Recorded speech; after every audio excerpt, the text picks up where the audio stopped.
Good morning, everybody. Thank you for tuning in. This is another edition of the Pass Ball Show brought to you by ChomPLA.com, by St. Aloysius Church and School in Jackson, New Jersey, by Two Ways, One Passion Food Truck located in Scranton, Pennsylvania. A little continuation of the program we did last Thursday as we catch up on everything going on in the world of baseball, sports, and unifying America.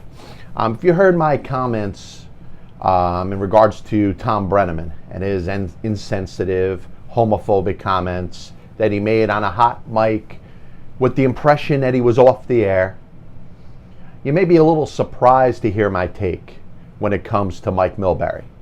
Mike Milbury is not really that likable of a guy when you hear him talk, whether it's in a press conference as a coach, whether it's in a interview setting when he is a general manager of a hockey team, or as he's sitting in the NBC Sports booth discussing the hockey playoffs.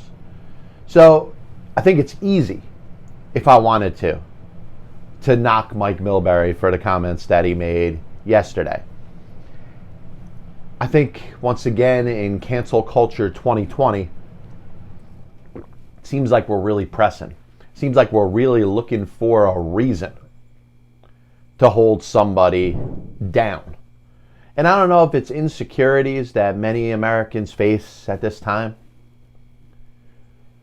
But if you're going to pile on and say that Mike Milbury was disrespectful towards women, you may not have understood the context of his comments whatsoever.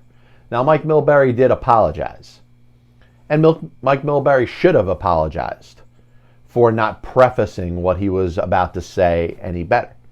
And I'm sure listening, as I've listened a couple times to his comments, there's a certain way that you could take and you can be offended. If your goal to come into listening to what Mike Milbury said was to be offended, guess what? You're going to win. You're going to be offended. You're going to be upset. You're going to be crying for this guy to lose his job.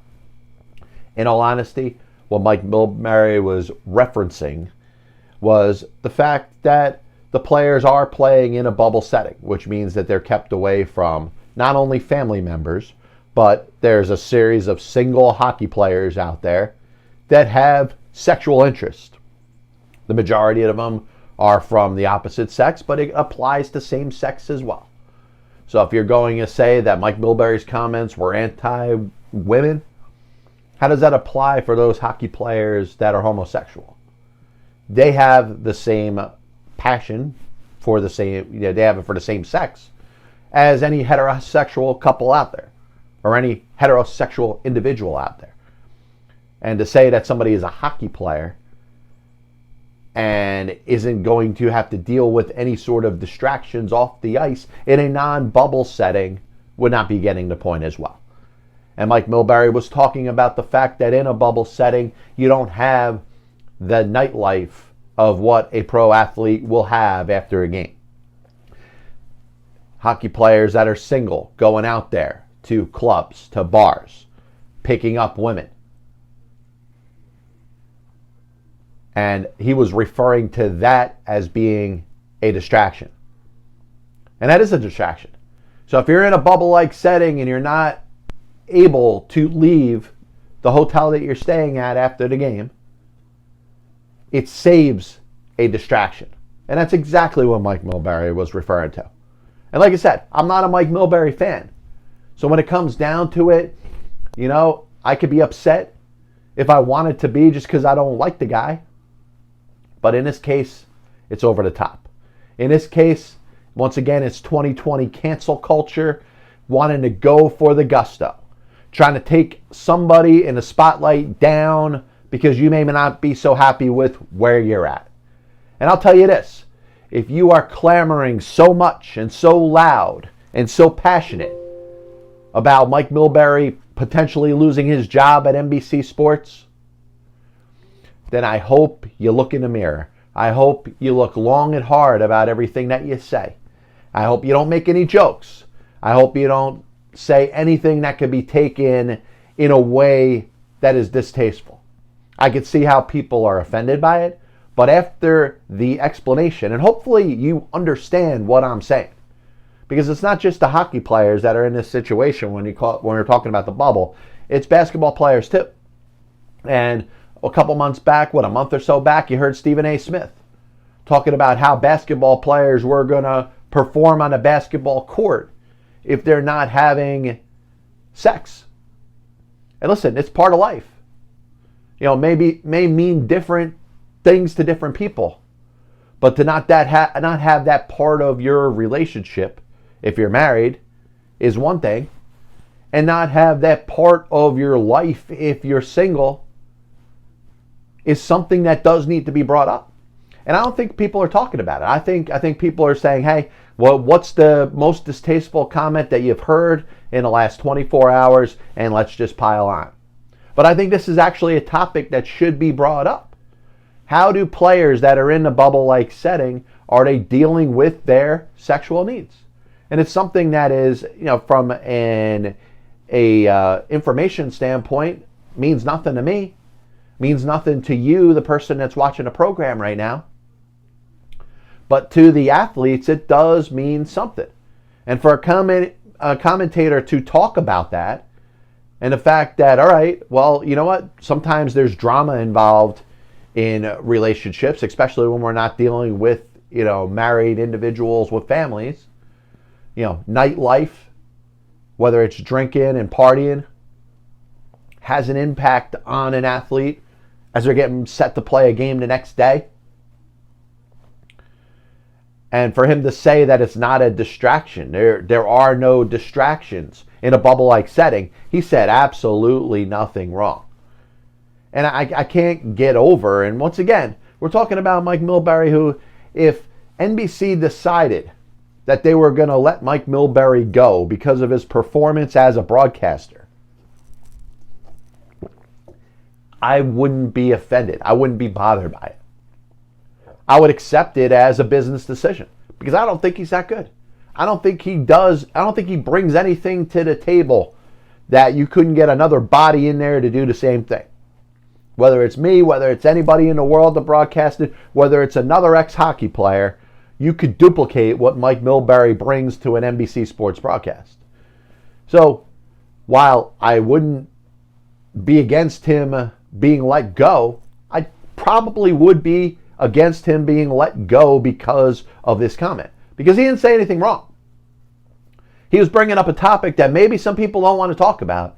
Maybe you don't want to get into it and talk about what it's like for a hockey player that's compressed in a bubble-like setting. And let's say that hockey player is single, but has some sexual kind of vibes going through their system and maybe needs to release it. Or maybe just needs to go out there and relax after a hockey game. Maybe have a couple drinks. Maybe smoke a cigar. Maybe that's something that you don't feel is appropriate to bring up. But once again, that's not what Mike Milbury is getting trashed for. He's getting trashed by, those that are on the feminist side that feel like his comments were disrespectful to women. And that was not the case. Now, I'm sorry. I'd be the first to say, comments like that towards women in a disrespectful way should not be tolerated.